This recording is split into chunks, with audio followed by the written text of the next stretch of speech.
Existe um som, uma frequência, que vibra no coração do universo. Uma harmonia que, dizem, conecta todas as coisas. E existe uma suspeita bem séria, de que nós fomos de propósito desafinados dela. Pense nisso por um momento. E se a trilha sonora das nossas vidas, desde a música mais feliz até a mais triste, carregasse uma dissonância, uma coisa sutil mas constante?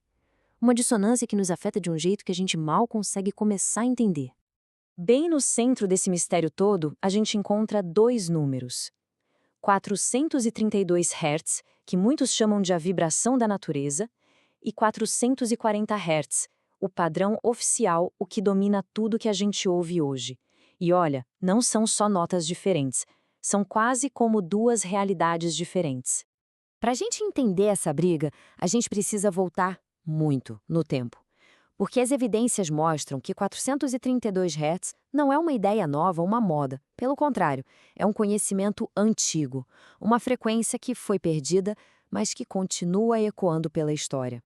O que realmente impressiona aqui é a consistência, sabe? Desde os instrumentos mais perfeitos já feitos, como os violinos Stradivarius, até relíquias de civilizações que já sumiram, uma afinação parece se repetir, 432 Hz. Isso não parece ser só uma coincidência. E não eram só os povos antigos, não. O grande compositor italiano Giuseppe Verdi, ele mesmo, defendeu com unhas e dentes a afinação em 432 Hz. Tanto que, em 1881, ele convenceu o Congresso de Músicos Italianos a aprovar essa frequência como padrão. Por quê? Porque ele sentia que ela se conectava de um jeito mais profundo com a alma das pessoas. Mas a história do 432 Hz vai muito além da Terra. Os defensores dessa ideia olham para o céu. Eles dizem que o número 432 é como um código, uma assinatura na nossa própria realidade. Por exemplo, o diâmetro do Sol é de aproximadamente 864 mil milhas. Isso é exatamente 432 multiplicado por 2.000. O da Lua, 2.160 milhas, ou seja, 432 multiplicado por 5.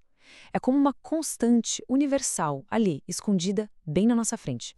E do cosmos, a investigação volta para casa, porque talvez a conexão mais forte de todas não esteja lá nas estrelas, mas aqui, debaixo dos nossos pés.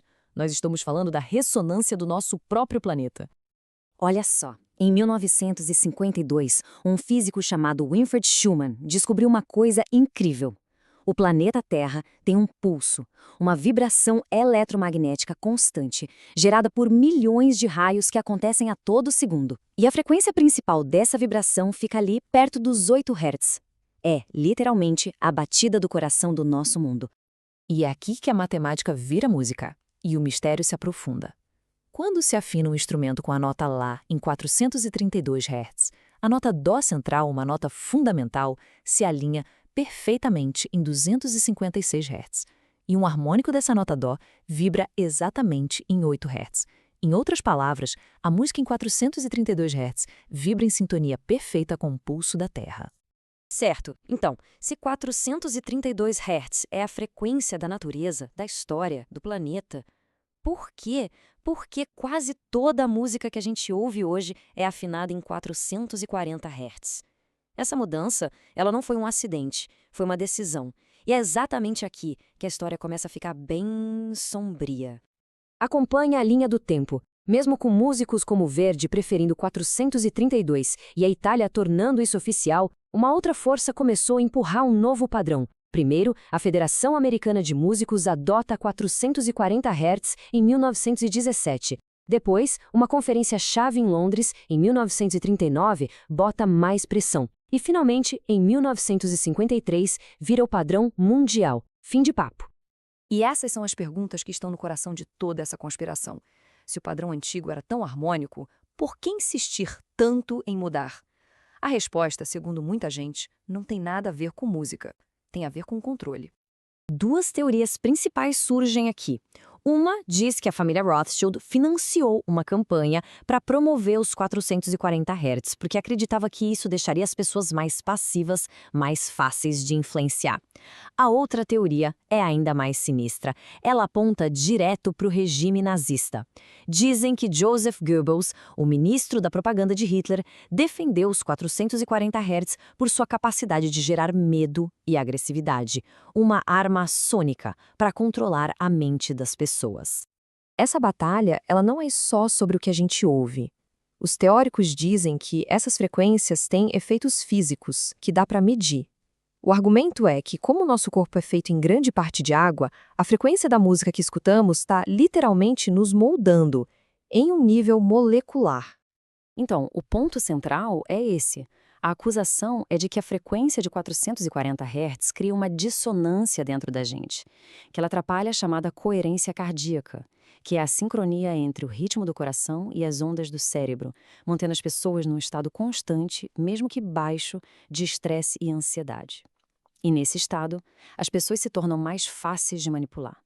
A prova visual mais famosa disso tudo vem do trabalho polêmico de Masaru Emoto. Ele dizia que conseguia fotografar o efeito do som na água. Quando a água era exposta a 432 Hz e depois congelada, ela formava cristais lindos, perfeitos, simétricos. Já a água exposta a 440 Hz formava estruturas quebradas, caóticas, disformes.